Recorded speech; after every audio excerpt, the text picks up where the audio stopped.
Olá pessoal, bom dia, boa tarde, boa noite. Mais um vídeo gravando aqui do Desafio Sem Roteiro. Hoje eu quero falar um pouquinho sobre uma ideia que me veio de um tema que me pareceu muito interessante quando surgiu, que é falar um pouquinho sobre como a perspectiva dos antigos, a perspectiva baseada na relação da existência e na relação com deuses, magia, aspectos mitológicos, não é uma perspectiva inferior à nossa perspectiva racional, e como que essa perspectiva ela facilitava e facilita, tem um grande potencial para facilitar a relação da consciência com os aspectos emocionais, né? Aqueles aspectos que fogem ao controle do ego. Então, para mim, assim, para nós, né, como sociedade, é muito comum que da forma como nos chegou, da forma como nós fomos criados, nasceu, né, nesse tempo em específico que vivemos, nesse período histórico, nesse momento, a gente já teve como natural a racionalidade, o pensamento linear como algo bastante valioso e talvez, assim, considerando como a mais valiosa das aquisições humanas, tendo como a ciência a sua forma mais, assim, expressiva. E é quase como se tudo que não estivesse dentro desse modelo não tivesse valor para o nosso tempo. Então, quando a gente olha para outras formas de perceber a realidade, me ocorre que essas formas elas são diminuídas como assim, isso aí é do passado, isso aí é uma parada que a rapaziada lá não tinha o grau de consciência, não tinha a amplitude de consciência que nós temos hoje para perceber que o que temos é uma linearidade, causa e efeito, que as coisas têm uma explicação lógica, racional, e que essa explicação é a melhor de todas, é a mais abrangente, é a mais profunda. E é que eu discordo. E por que eu discordo? Porque eu entendo que a psique ela é bastante complexa para que eu possa reconhecer que uma perspectiva linear como a nossa, do nosso tempo, né, o espírito do tempo que a gente vive, acabou de passar uma moça numa moto com um capacete de orelha de gatinho, que o espírito do tempo que a gente vive, ele acaba nos influenciando a acreditar de fato que essa perspectiva ela é superior. Só que isso nos leva a excluir outras perspectivas, de modo que a psique ela é permeada por forças que estão além do controle do ego. E essa nossa perspectiva linear, racional, ela nos dá muita confiança de que nós temos o controle sobre a realidade, que nós estamos numa relação de, eu percebo, eu analiso, eu disseco a realidade, então, portanto, eu sou o senhor da realidade. Eu estou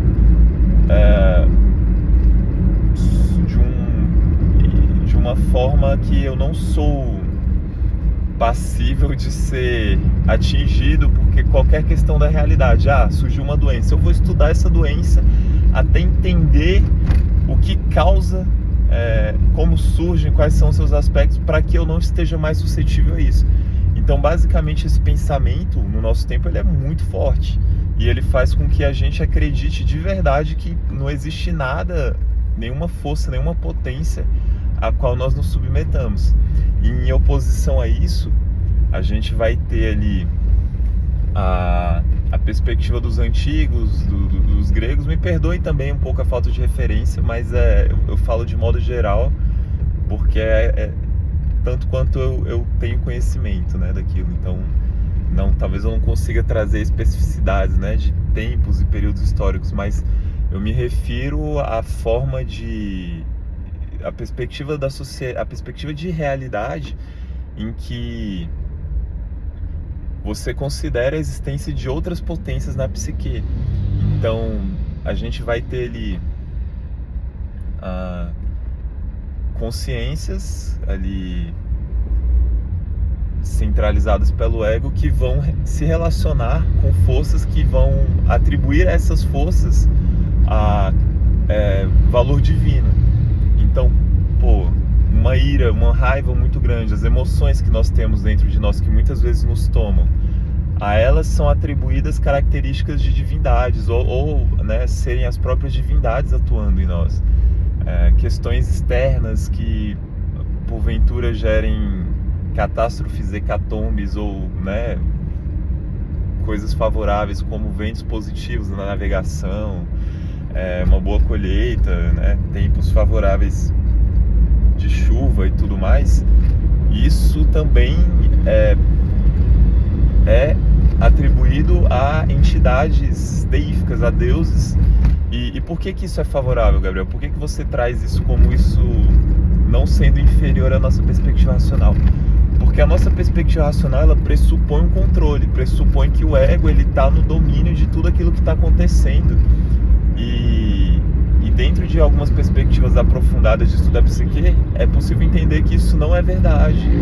É possível entender que a gente pode sim compreender algumas coisas, mas não estamos em realidade no controle delas. Por mais que queiramos aí essa perspectiva linear, racional, ela nos faça parecer tão bem na fita de que se eu analiso, se eu disseco, se eu separo em partes, aquilo lá está sob o meu controle. E não é verdade.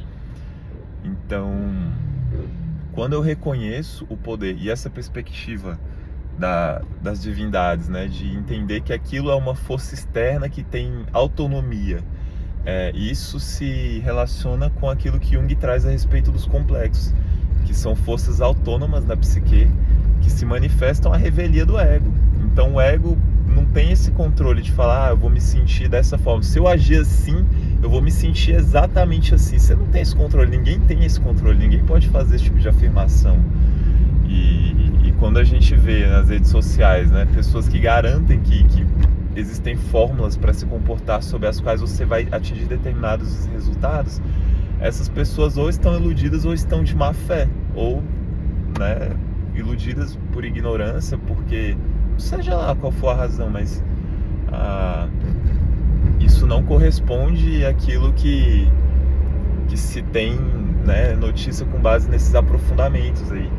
E Jung traz essa relação do ego com os complexos e como podemos ser invadidos pelo inconsciente, por forças que estão muito além daquilo que nós somos capazes de dominar. Então, dessa forma, essa perspectiva que nos relaciona com essas forças numa base em que essas forças são consideradas deuses, é uma perspectiva bastante adequada para nos relacionarmos com os elementos da psique.